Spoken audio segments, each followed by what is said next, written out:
우리와 함께하고 계시지 않습니까? 그것을 어떻게 알 수가 있습니까? 분위기로 아는 것이 아니라 말씀으로, 믿음으로 아는 것입니다. 우리 주님께서는 두세 사람이 내 이름으로 모인 곳에 내가 너와 함께하고 있다고 말씀하셨고, 그것을 알 수 있는 것은 믿음으로 아는 것입니다. 이 자리에 저와 여러분들 사이에 주님이 계십니다. 그리고 그분께 예배하고 찬송하는 이 시간, 하나님께서 진실로 예배하는 자를 찾고 기다리고 계십니다. 여러분의 이 예배의 자리뿐만 아니라 삶 가운데 늘 주님을 예배하고 하나님을 간절히 사모하며 기도하며 말씀 가운데 거할 때에 주님의 능력과 은혜와 평강이 함께 하실 줄 믿습니다. 오늘 종려주일을 맞이해서 그 왕이신 예수님의 겸손에 대해서 함께 묵상하도록 하겠습니다. 제가 한국에 있을 때 아시는 어떤 분인데, 이분이 제가 만난 그 어떤 분보다 말씀을 참 잘하시는 분입니다. 정치, 경제, 역사, 문화, 사회, 상식, 신앙에 이르기까지 이분이 말을 열면, 입을 열면 다른 분들이 할 말이 없을 정도로 참 말씀을 잘하시는 분입니다. 전설 따라 삼천리부터 포스트 모더니즘까지 어쩌면 저렇게 말씀을 재밌게 할까? 정말 그분 말씀 듣고 있으면 마음에 감동이 되고, 어떤 때는 아멘 이러고 싶은 그런 생각도 들 정도로 굉장히 말씀을 잘하시는 분입니다. 그런데 참 흥미로운 것은 무엇입니까? 그분이 그렇게 말씀을 잘하시는데 영향력은 굉장히 미미하다는 것입니다. 그분의 말을 듣고 그분 때문에 삶이 변했다든지, 이런 부분에 감동이 왔다든지, 도전을 받았다든지, 이런 것은 제가 찾아보고 들어보지도 못했었습니다. 왜 그런가? 제가 이렇게 보니까 그것은 그분의 삶과 성품이 그분의 말을 따라오지 못하기 때문이 아닌가, 이런 생각을 하게 됩니다. 만약에 한 사람의 성품과 삶이 그 사람의 말과 함께 일치가 되기 시작한다면 굉장한 엄청난 영향력을 남기게 될 것입니다. 이번에 한국의 불교계의 큰 어른이라고 불려지는 법정 스님이 무소유라는 가르침을 남기고 세상을 떠났습니다. 많은 사람들이 그분의 가르침에 열광하는데, 그것은 그분이 말을 잘해서도 아니고 그분이 글을 잘 써서도 아닙니다. 물론 그분이 쓴 글이 참 뛰어나긴 하지만은 무엇 때문입니까?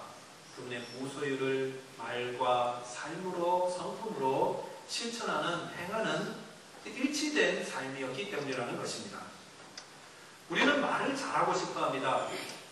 좀 모여가지고 말을 이렇게 적당하게 하고 사람들을 웃기기도 하고 감동도 줄 수 있는 그런 말을 좀 잘하고 싶어 하죠. 그런데 참 잘 안 됩니다. 성경에서도 말 잘하는 것을 나쁘다고는 말하지 않습니다. 잠언에 보면은 경우에 합당한 말은 아로새긴 금쟁반의 은사가다라고 말했습니다. 금쟁반도 본 적도 없고 은사가도 본 적도 없지만 이 두 개가 매치가 되면 굉장히 아름답다는 거죠. 경우에 합당한 말. 어떤 말을 했을 때 그 적당한 말을 이렇게 할 수 있다면은 참 사람들이 참 말씀 잘하신다 이렇게 아마 할 것 같습니다. 그런데 성경은 우리에게 말을 잘하라. 물론 잠언서에서는 그렇게 좀 말씀하지만은 실제로 우리의 삶에 좋은 말을 하고 좋은 글을 남겨라 이렇게는 가르치지는 않습니다. 대신에 하나님의 말씀이 우리에게 가르치는 바는 그리스도의 성품을 가져라. 그리스도가 행한 것처럼 행하라. 이런 것을 우리에게 가르치고 있습니다. 로마서 8장 29절 말씀해 보시면은 하나님이 미리 아신 자들로 또한 그 아들의 형상을 본받게 하기 위하여 미리 정하셨으니 라는 말씀을 하셨습니다. 하나님이 우리를 미리 아셨습니다. 구원하기 위해서 이미 우리가 교회를 찾고 예수를 믿기 전부터 우리를 미리 아시고요. 우리를 정하시고 보고 계셨는데, 그렇게 하셔서 우리를 구원하신 이유는 그 다음은 어떻게 하십니까? 그것은 아들의 형상을 본받게 하기 위해서. 그래서 우리를 주님의 나라로 이끄시고 우리를 구원으로 인도하시는 것입니다. 하나님께서 저와 여러분들에게 원하시는 것은 예수 그리스도의 그 성품과 그의 순종과 그가 행한 것들을 우리 속에 재현되기를 원하십니다. 그래서 빚어간다 그러죠. 예수 그리스도의 모습을 빚어가는 것입니다. 그래서 저와 여러분들을 좀 더 하나님의 아들처럼, 하나님의 자녀처럼 빚어가고 만들어 가시는 것이 지금의 과정이라는 것입니다. 오늘 종료주의를 맞이해서 우리는 예수께서 2000년 전에 예루살렘 성을 향해서 그 나귀 새끼를 타고 들어가시던 그 사건을 우리가 기억하면서 주님께서 보이신 그 성품과 그 순종과 그분이 이루신 겸손을 우리가 함께 뒤쫓아가면서 저와 여러분들이 우리 주님께서 원하시는 그 하나님의 아들의 성품을 저와 여러분들이 같이 만들어 가시고 도전받기를 바라겠습니다. 오늘 그 내용은 여러분 잘 아시겠지만 혹시 모르시는 분들을 위해서 좀 간단하게 좀 설명을 드리겠습니다. 예수님께서 3년 동안 제자들을 가르치고 치료하고 설교하고 그러시다가 이제 마지막 한 며칠을 앞두고 십자가를 앞두고 제자들과 함께 예루살렘 성으로 이제 향해 가고 있었습니다. 향해 가는 도중에 두 마을이 있었는데 베다니와 벳바게라는 동네가 가까이 보일 때쯤에 예수님께서 제자 중 둘을 선택해서 명령을 하시고 그 마을에 가서 새끼 나귀를 하나 데리고 와라 이렇게 명령하십니다. 그것이 30절과 오늘 보면 31절 말씀인데 이렇게 말씀하십니다. 이르시되 너희 맞은편 마을로 가라. 그리로 들어가면 아직 아무도 타보지 않은 나귀 새끼가 매여 있는 것을 보리니 풀어 끌고 오라. 만일 누가 너희에게 어찌하여 보느냐 묻거든 말하기를 주가 쓰시겠다 하라 하시매 이렇게 말씀하셨습니다. 그래서 제자들이 예수님의 말씀을 듣고 그 마을에 가서 말씀하신 대로 새끼 나귀를 데리고 왔습니다. 그리고 어떻게 했습니까?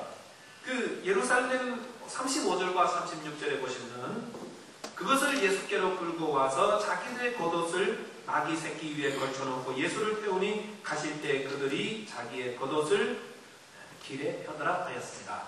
데리고 새끼 나귀 위에 제자들이 자기의 겉옷을 벗어서 얹어놓고 예수님께 타게 한 이후에 그 예수님을 태운 나귀 새끼를 끌고 어디로 갑니까? 예루살렘 성으로 가는 그 길 앞에 제자들이 자기의 겉옷을 벗어서 나귀 새끼가 밟고 지나가게끔 이렇게 했다는 것입니다. 오늘 이 사건을 통해서 우리는 아주 중요한 두 가지의 가르침을 배울 수가 있습니다. 첫째는 예수님께서 스스로를 어떻게 바라보고 계시는지의 그 예수님의 마음을 볼 수가 있습니다. 즉 쉽게 말하면 예수님이 자기 정체성을 어떻게 가지셨는가 하는 것을 볼 수가 있습니다. 예수님께서 나귀 새끼를 타고 성에 들어오셨다는 것은 아주 중요한 사건을, 중요한 것을 의미하고 있습니다. 로마 제국 시대에 성에 들어올 때에 많은 사람들이 나귀도 타기도 하고 걸어오기도 하고 하지만은요, 성에 들어올 때 지금 예수님과 같은 퍼레이드를 하고 들어오는 사람들은 별로 없습니다. 누가 이런 걸 합니까? 전쟁에 나가서 전쟁을 이긴 군대의 장관이나 장수나 왕이 다시 들어올 때에 제일 앞에 그 왕이나 장수가 말을 타고 그 다음에 앞에 빨간 카펫 같은 것들 뿌리고 혹은 종려나무를 이렇게 깔아놓은 그 위로 왕이나 승리한 장군이 개선행진을 하면서 들어오는 것입니다. 지금